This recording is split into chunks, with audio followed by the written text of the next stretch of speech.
Summary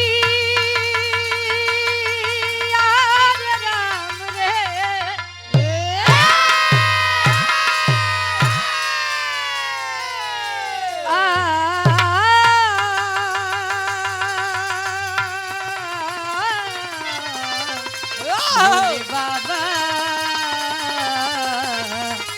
जुगिया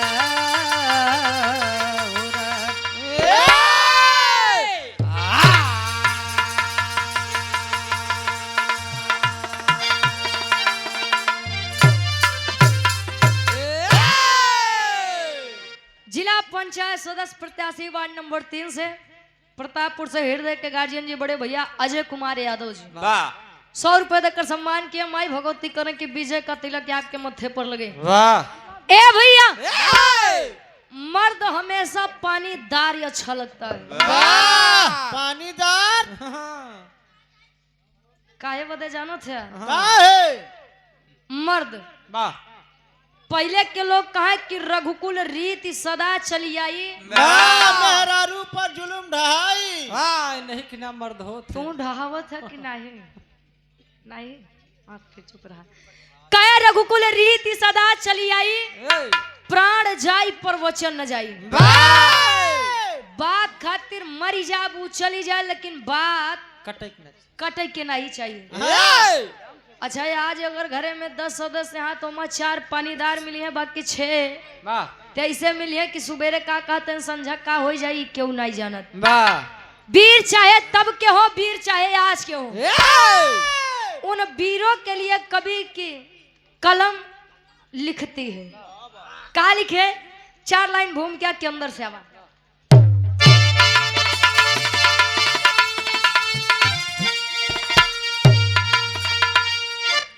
तो जंग जौहर का बजता बिगुल जंग में रंग लाती थी लोरिक की थी जब जवानी। रक्त की बूंद में खून है खून का अरे लोरिक के लइका या भोरिक के कहानी। हर की छाती पे गर्जन करे सर्वदा बोला या भोरिक माँ क्यों न पिंडदान हुआ। तो मजरी करे गुलामी न मंजूर मुझको करे हक की अदा वही बलवान हुआ।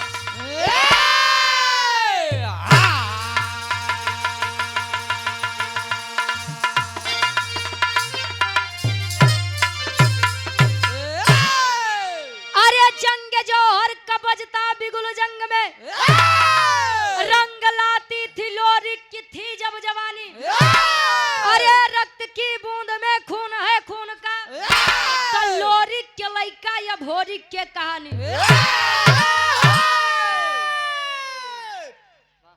इतिहास के बाद खानदानी भी रहा।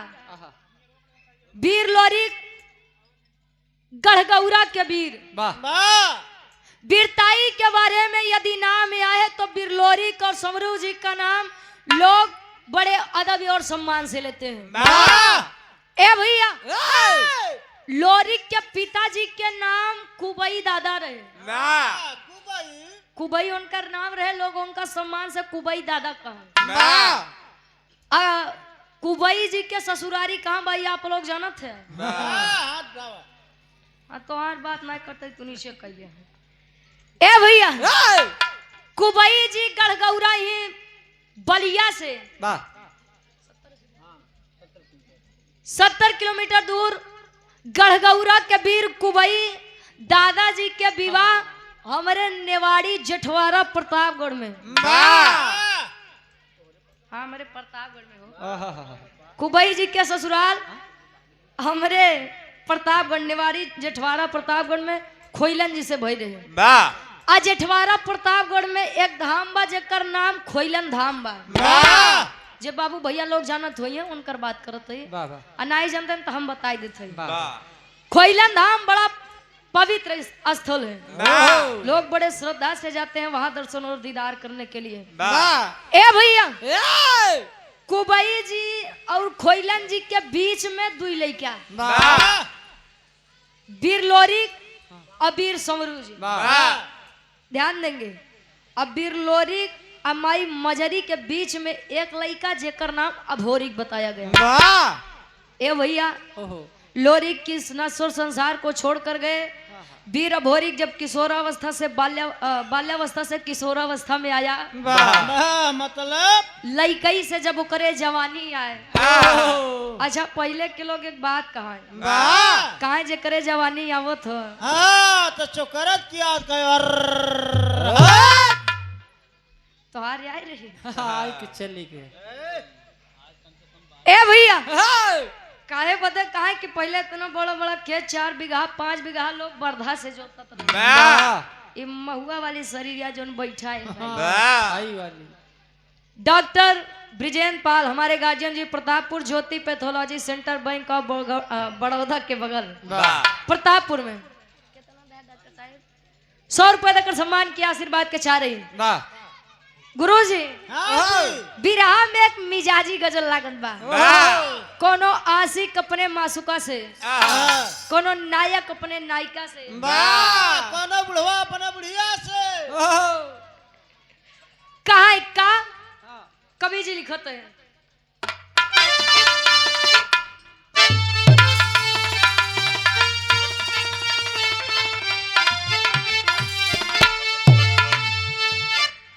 अरे तो परवाने जल रहे हैं,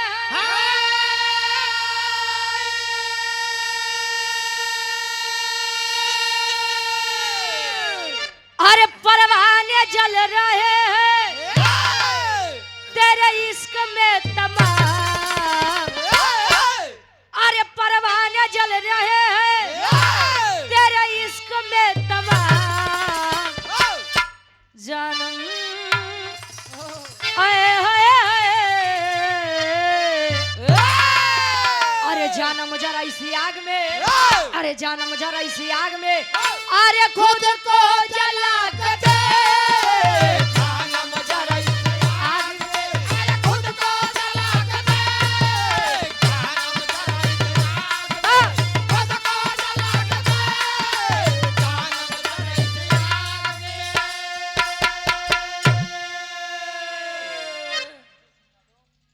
आदरणीय विजय सिंह यादव जी डीहवा देवली की पवन सरजमी से 100 रुपए देकर सम्मान की आशीर्वाद के चाह रही। कहे परवाने जल रहे हैं तेरे इश्क में तमाम। जानम जरा इस आग में खुद को जला के दे। प्रेम करना कोई गलत बात नहीं है, लेकिन प्रेम पाक और पवित्र होना चाहिए। अरे प्रेम तो पहले के लोग करें भाई साहब, पहले वाले हाँ पहले वाले, लेकिन आज के समय में दिन भर में पता नहीं कितना बार लब होता है। सब हो जाता इन सब हो जात बा लब में सब हो गया। ए भैया तर से बढ़िया कवि जी फर्ज में लिखा था वीर चाहिए तब के हो, वीर चाहिए आज के हो। पानीदार मर्द खातिर एक लाइन कैसे।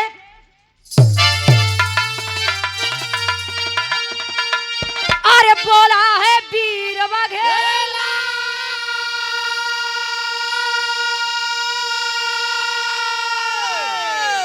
अरे बोला है वीर बघेला, अरे झंडा हिला के दे। अरे बोला है वीर बघेला, अरे झंडा हिला के दे। हट जाएगा समर से, अरे हट जाएगा समर से, अरे पंजा मिला के दे।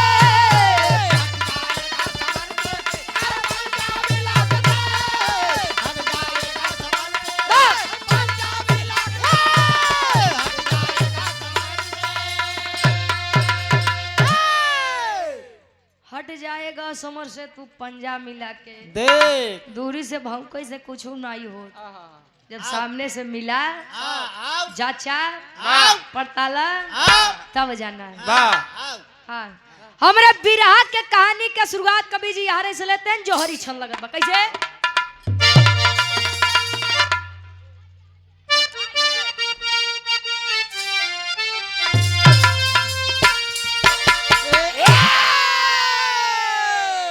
ध्यान देंगे बिरहा को सुनने वाले लोग। अरे तो एक दिन मजरी माता से भोरी के आके बोला कब से तुम हो मैं सोई अरे अब ताय अखियां खोला पिताजी मेरे सानी तलवार हाथ में साजे कहने जिनके माँ दुर्गा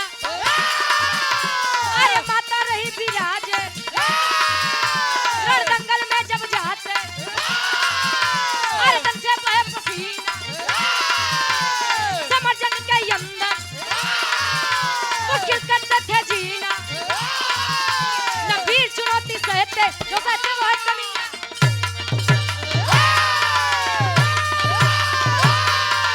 यो!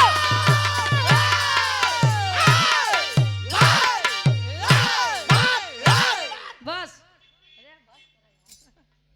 वाह हम जानत हई तू प्रयागराज के शेर है वाह ए भैया कहानी के तो नहीं समझला आशा नहीं पूर्ण विश्वास बा कहानी शीशा के जैसा साफ हुई वाह वीर अभोरिक जब बड़ा हुआ यूं में भक्ति के भाव बा माई दुर्गा के दिन रात पूजा आराधना वंदना करे अपने बाबू वीर लोरिक के जैसा धीरे धीरे समय बीता एक दिन मंदिर पर बैठा और विचार किया आज बिना हम जाने जा बनाइए बैठ गया मूर्ति के सामने बैठा है और आवाज दिया माँ वाह अये माँ मेरे पिता वीर लोरिक जब भी आपको जरूरत पड़ी अपने जंघे का खून पिला करके आपको संतुष्ट करने का काम किए हैं ए मातारी आई हो हम नहीं के लइका अभोरी कही वाह आखिर मेरी विनती क्यों नहीं स्वीकारी जा रही है माँ आय हाय हाय माँ दुर्गा प्रकट हुई बोली बेटा अभोरी हाँ मैं तुझसे जरा भी नाराज नहीं हूँ वाह लेकिन एक बात की मुझे बड़ी तकलीफ है बेटा वाह कौने चीज के हाँ तेरे पिता वीर लोरिक मेरे इतने बड़े भक्त थे वाह आज भी उनकी आत्मा को शांति नहीं मिली बेटा मतलब तोरे बाऊ वीर लोरिक के पिंडादान अबे नहीं भवा वाह तोहरे बाबू पिंडादान आई बे आदरणीय विजय सिंह यादव जी स्वर्गीय बाबू राधे श्याम यादव जी क्या सुपुत्र हैं वाह हमारे गार्जियन जी के द्वारा 100 रुपए ले लो हारो से रमाकांत यादव देवली धरती से आदरणीय रमाकांत यादव जी देवली की पावन सरजमी से पूज्य बाबू जी के द्वारा वाह 100 रुपए चरणों में कोट कोट नमन है आशीर्वाद के चाह रहे हैं। वाह ए भैया ए! आप ही लोग कहते हैं कि जब तक हमारे पुरखा पुरनिया का तारन तार नहीं हो जाता पिंडादान नहीं हो जाता तब तक हमारे पूर्वज इस संसार में भटकते हैं बारे आज का समय गाय के अंदर लोग माता को देख लेते हैं कौवे के अंदर हमको हमारे पूर्वज दिख जाते हैं लेकिन बाहर है आज के समय हमें इंसान के अंदर इंसानियत नहीं दिखती है क्यों के चोट लगी का नाम बताओ वेदांत कृष्ण देवली धरती वेदांत कृष्ण छोटा सा मुन्ना छोटा सा बाबू वाह देवली की पौन सरजमी से 51 रुपए वाह वाह पढ़ लिख के अपने जिला जवार के नाम रोशन करा बाबू खूब पढ़ा खूब बढ़ा हाँ पहले चले ए भैया ए! वीर भोरी काया गड़गौरा में माई मजरी के पास मजरी से पूछा माई ए माई ये मैं क्या सुन रहा हूँ कि मेरे पिता वीर लोरिक का पिंडादान नहीं हुआ वाह अच्छा जाना था एक बात प्रयागराज और गया जिला में बड़ा समानता बा हाँ दोनों साड़ू साड़ू है जिंदा मोक्ष पावे के बाद तो प्रयागराज में आवा वाह अब मरे के बाद पुरनिया के अगर पिंडदान करे के बाद तो बिहार के गया जिला में जा वाह बड़ी समानता बा भाई ए भैया वीर लोरिक के लइका अभोरिक से ओकर माई मजरी एक बात कहे वाह का कहे एक लाइन गीत लगत बा आशीष विश्वकर्मा बड़े भैया और धीरज विश्वकर्मा जी 21 दिसंबर के जोन कार्यक्रम रखा गया जवाबी भी रहा कार्यक्रम झंडा और शील्ड पर काजल कोकिला और रोहित सुहाना जी के बीच में कार्यक्रम के आयोजक साहब हैं हाँ ये 51 रुपए देकर सम्मान किए जमुआडी प्रतापपुर। जमुआडी हाँ जमुआडी। जमुआडी हनुमान मंदिर प्रतापपुर। प्रतापपुर। वाह, कार्यक्रम का आयोजन किया गया है। भाई लिख के दे दे, ज्यादा बढ़िया रही। एक लाइन गीत लगत बा, कोनो दुल्ही अपने सैया जी से हमारे काका बाबा के जमाने वाली है। बिरहा सम्राट स्वर्गीय गुरु रामदेव गुरु जी अपने जवानी के आलम में गावे, गायन और गायक के चला गए। तू कब जाबू? अच्छा करे बारी तोहारो स्वर बड़ा बढ़िया मिला। कहाँ जाए के बात करत है? घरे। हाँ रुक जा, 2-4 घंटा फिर चला जाइए। वाह ए भैया, वो दुल्ही कहे का कहे?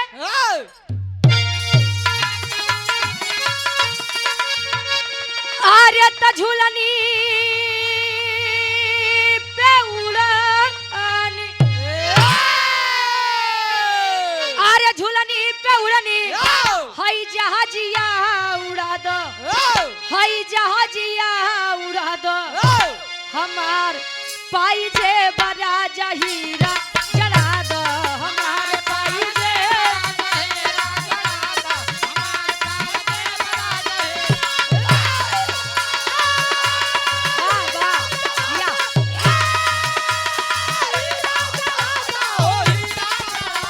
हमार पाई जे बड़ा जहीरा जला दो, हमार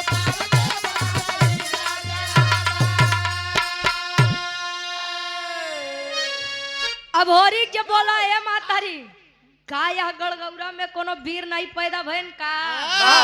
ए लल्ला, ए बेटा, वीर तो बहुत पैदा भइल, लेकिन जाना था कि पुरखा पुरनिया के तारन तार उनकर वंश करत है। ए बेटा मत जा बेटा। कहे क्यों? कहे वो पिपरी का राजा सुरपति अगर जान गया बेटा तो तुझे मौत के घाट उतार देगा। प्रमाण मिलता है आज तक सुरपति से आगे कोई नहीं गया। इतनी बात जब वीर भोरिक सुने से, ए माई, ए माई,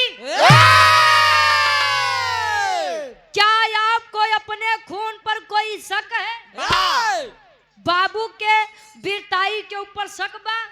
बेटा। नहीं रे बेटा, लेकिन अगर तुम्हें कुछ हो जाई हम नहीं जी पाई। वीर भोरी कहे माई, अब चाहे मरब या मारब, लेकिन बाबू के पिंडदान कई के लौटब। कहत बका कहे एक लाइन, अरे वीरताई क्या हमरे, अरे वीरताई क्या हमरे, हई तिलकिया लगावो, हई तिलकिया लगावो, हमार माई हमके रण में पठावो, हमार माई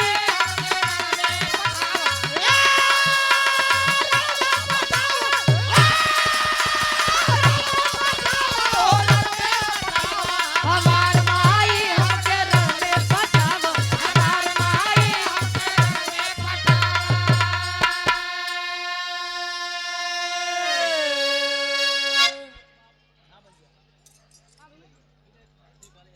विनय कुमार डिहवा की पवन सरजमी से हमारे गार्जियन जी के द्वारा 51 रुपए चरणों में कोट कोट नमन है, आशीर्वाद के चाह रही आदरणीय पृथ्वी पाल यादव जी देवली की पवन सरजमी से 100 रुपए देकर सम्मान के आशीर्वाद के चाह रही।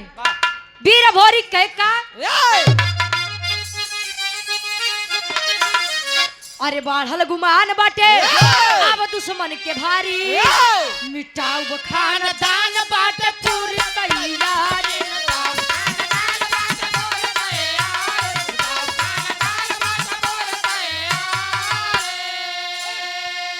अरे तो ममता के प्रीतिया, अरे ममता के प्रीतिया तू मन में जगावा, हमार माई हमके रण में पठावा,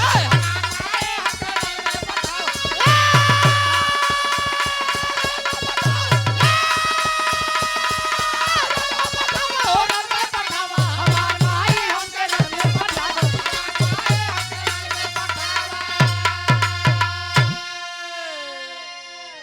कहे वीरताई के हमरे तिलकिया लगावा, हमार माई हमके रण में पठावा।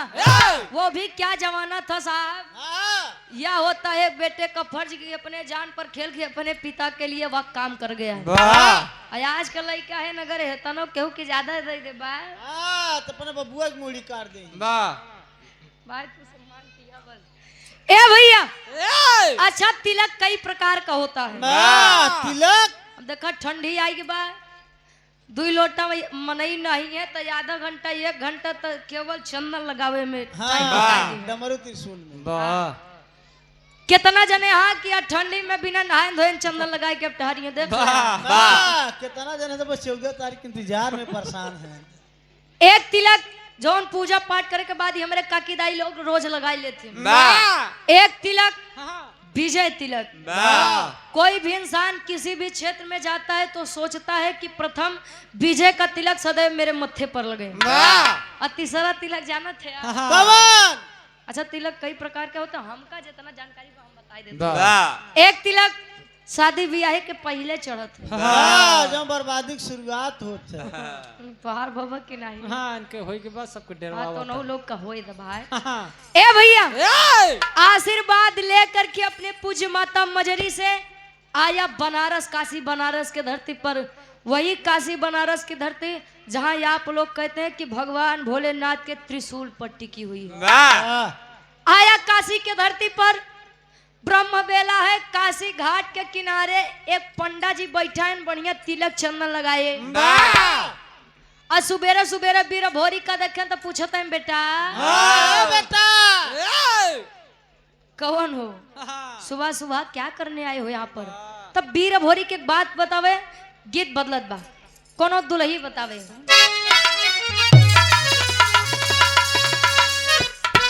क्या बात है।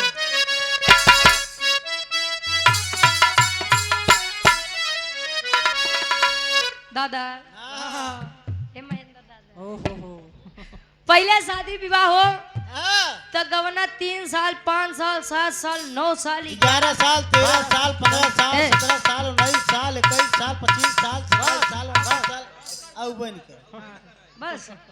ए भैया गवना शादी के कुछ दिनों बाद आवे और जब गवने का दिन पड़े तो दुल्ही बेचारी डराए डराय हमारे भाषण सही है भाई यहाँ पर डराए के अच्छा डर होता है बेचारी डराए की पता नहीं हमका सास ससुर कैसे मिली है हमका हमार दुल्हा कैसे मिली। लेकिन आज जब दुल्ही शादी पड़ जात बा विदाई होत बा तो सास ससुर बेचारे डराते हैं कि हमका पतो हो कैसे मिली पता ना महीना 6 महीना साथे रह दे कि नहीं रह। अच्छा इनकर लोग का छोड़ा सबसे ज्यादा डर तो हमारे भैया हरन के बा दुल्ही आए पता ना महीना 2 महीना जिए दे कि नीला ड्रम में भर के सीमेंट घोल दे।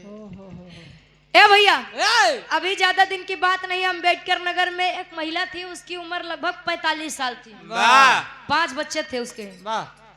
पति को पता चला कि भाई मेरी पत्नी का अफेयर बाहर है मतलब कि हमारे अलावा कहूँ का चक्कर बा। दुल्हा बेचारा कहे से काम करे अपन बोरिया बिस्तर बांधाओ चल लेकर गया प्रेमी के हाथ में अपने पत्नी का हाथ थमा दिया। आया तो गाँव वाले पूछे यार तोरे मेहरारू इतना बड़ा कांड कर दिया तू ले गया खुशी खुशी उनका देह आया हमार मेहरारू हो तो मार देते लड़को बेचारा के भाई साहब प्रेमी के हाथ पकड़ाए दे तो जी जाबे आई मारे की कोशिश करबे तो हम ही कटाई जा। ए भैया बड़ा तगड़ा डेर बैठा भाई सब उ दुल्ही कहे का अरे जब से गवनवा के दिनवा धराई जब से गवनवा के दिनवा धराई रतिया न नींद आवे देह पियराई जब से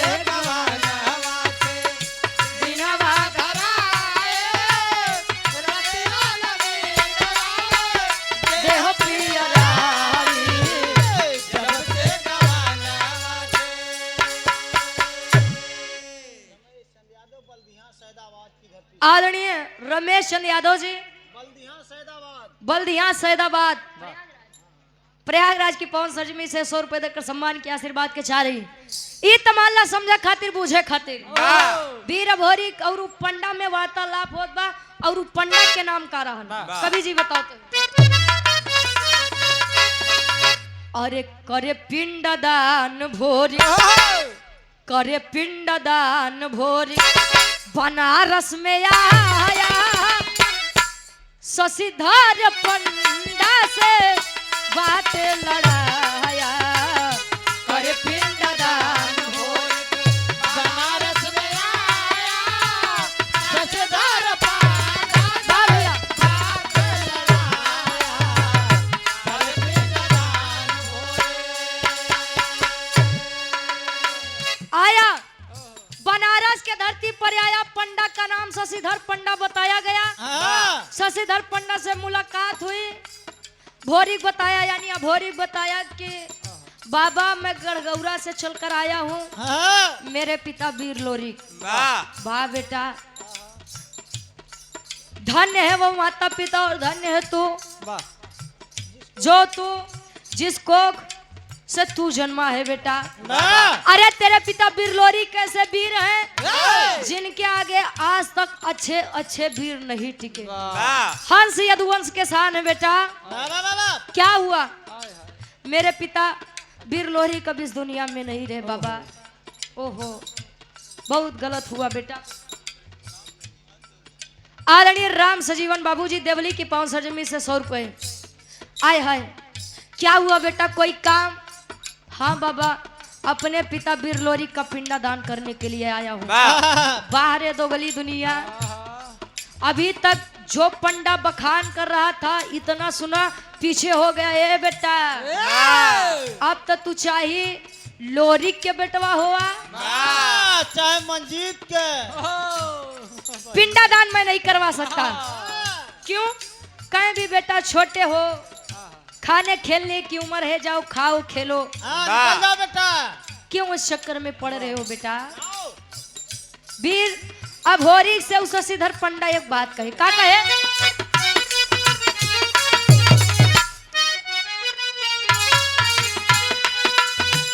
काहे पंडा पहिले पिंड दान करी है राजा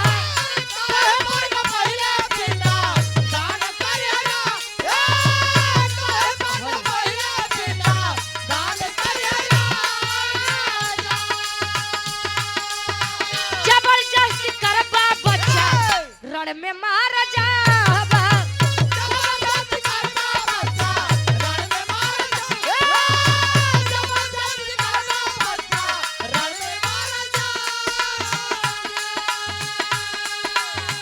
जबरदस्ती करबा बच्चा रण में मार जाबा तब सुन के खबर भोरी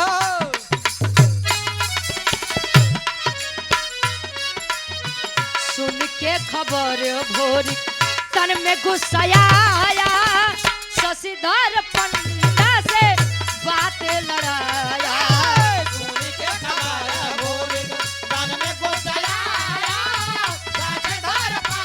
वाह!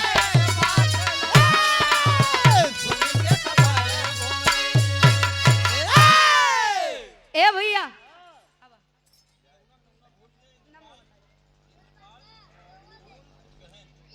आदरणीय हृदय के गार्जियन जी हमारे पूज्य बाबूजी इंद्रपाल बाबूजी ये 100 रुपए देकर सम्मान किया आशीर्वाद के चारी के हम बच्चे अपनी कला में कामयाब रहे ए भैया चल जाओ नहीं तो तुम भी मारे जाओगे मैं भी मारा जाऊंगा मतलब बेटा देख तू लोरी के लड़का है ये बदे तो समझावत है बेटा उ पिपरी के राजा सुरपति अगर जान जाई तो नहीं तोहे छोड़ी नहीं हमें छोड़ी चल जा बाकी बाहर वीर निकाल के तलवार गर्दन पे रख दिया ए बाबा पिंडा दान करवाएंगे कि नहीं करवाएंगे करवाएंगे कि नहीं करवाओगे कि ना करवाओगे बोल ए भैया अब बेचारा शशिधर पंडा खड़ा वो बैठ गया बा हाँ लगा नहीं रही कहीं बे साला पिंडादान नहीं करवाऊंगा तो ये मार देगा, पिंडादान करवा दूंगा तो वो मार देगा। वो का मतलब सुरपति मार देगा। कहीं चला जब सामने पड़ा पहले वो देखा बाद में देखा जाई। पिंडादान करवा दिया, लोरी का पिंडादान हुआ। बिहार के बाद तिहार छोड़ दा। अब यार दोनों लोग आपस में बात कर रहे थे। आखिरी बाबा सुरपति हा के बड़ा सारे चर्चा सुने यही क्या। अब वो हर खबर पिपरी में पहुंची कि ए राजन बढ़िया सिंहासन लगाई के बैठे है, बैठे रहबे। कल का आया 21 वर्षीय बालक आपके नियमों का उल्लंघन कर रहा है। कौन हरे? कौन है रे? ए भैया खबर भिजवा दो, फौज तैयार करो, इस साले को नहीं छोड़ूंगा। नहीं छोड़ूंगा। घोड़े पर सवार हजारों की फौज लेकर आया सुरपति बनारस के धरती पर। सुरपति का देखे तो लगे शशिधर पंडा हिले का जा सारे ते तो मरबे करबे, हम ले जाबे अपने मेहरारू के एकलौता मरद है। ए भैया उठ के शशिधर पंडा भागत बा, वीर भोरी पकड़ के कुर्ता खींच ले से कहाँ जाते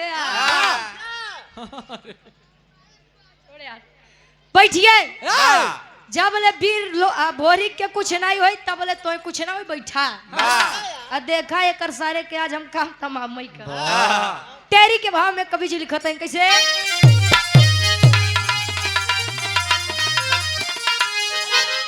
अरे राम जवानी जंगी जूझे जमके, अरे जवानी जंगी जूझे जमके, तलोरिक पूत या भोरी कहे मिटाऊ हमके। अरे हो हमके, अरे हो हम।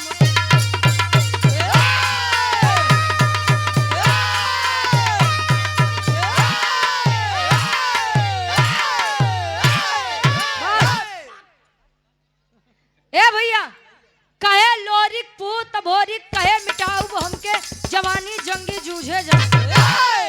हमको मतलब अहंकार, अहंकार घमंड। वाह कहेला सरऊ कबे से 1000 के कुकुरन लाई के चाट कुकुर लाई के पों कह रहे हो। बड़का वीर बना थे। आजे तो तोहर पता लागी कि कितना पानी में तू ए भैया एक तरफ हजारों की फौज लिए सुरपति घोड़े पर सवार, और एक तरफ अकेला 21 वर्षीय बालक वीर भोरी खड़ा है। जोने समय वो तेगा तलवार भाजे सैकड़न वीर तो ऐसे धराशायी हो जाए। हमरे बिरहा के गुरुजी आखिरी गीत लगत बा, कोनो लड़की बतावे का।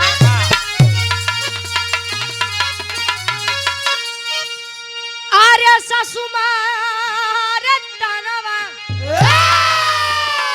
आर्य ससुमार तनवा, आई नदिया मारे तनवा रे तनवा, आई हो कि तनवा, आई हो हमरे भैया के सरवा रे तनवा, आई हो मारे ना हमरे भैया के।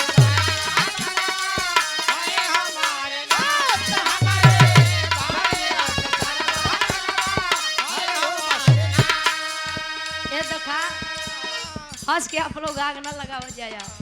ई लड़की कहे हम अगली पार्टी के कुछ नहीं खाती भाई। ए भैया ई तो दुल्ही बतावे, लेकिन खैर ई तो बात के बाद बा भाव पर गौर करेंगे। बिरहा में वीर भोरी करत बक्का आदरणीय आलोक कुमार यादव जी ग्राम प्रधान साहब या हमारे पूज्य गार्जियन जी के द्वारा 500 रुपए देकर सम्मान किए। माई भगवती करें कि 2026 वाला चुनाव आप वही जीता। अच्छा सब चुनाव तो बड़ा बढ़िया निकल जाता, लेकिन प्रधानी में बड़ा मेहनत करे के पड़ा। बड़ी दारू शीशी तो उसी क्यों नहीं पूछे तब वो सब जानो थे। आ भैया कहे अरे लोरी के पुतवा गरजा, लोरी के पुतवा गरजा, वीर बालवा नवा जनवा, अरे के मरबना के जनवा, अरे के मरबना तकुदा जंग मय धनवा रे जनवा, अरे के मरबना तकुदा जंग मय धनवा रे जियो, अरे के मरबना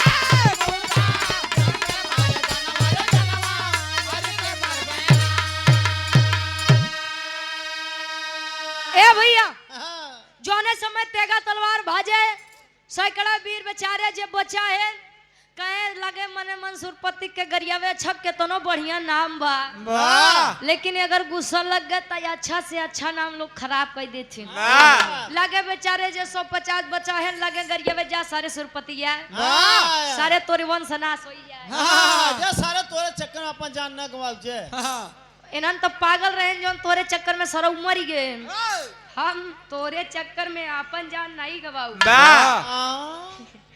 ए भैया 150 बेचारे बैठा है लंबा लंबा लेट गए अब यार मारत काटत काटत मारत मारत काटत मारत काटत मारत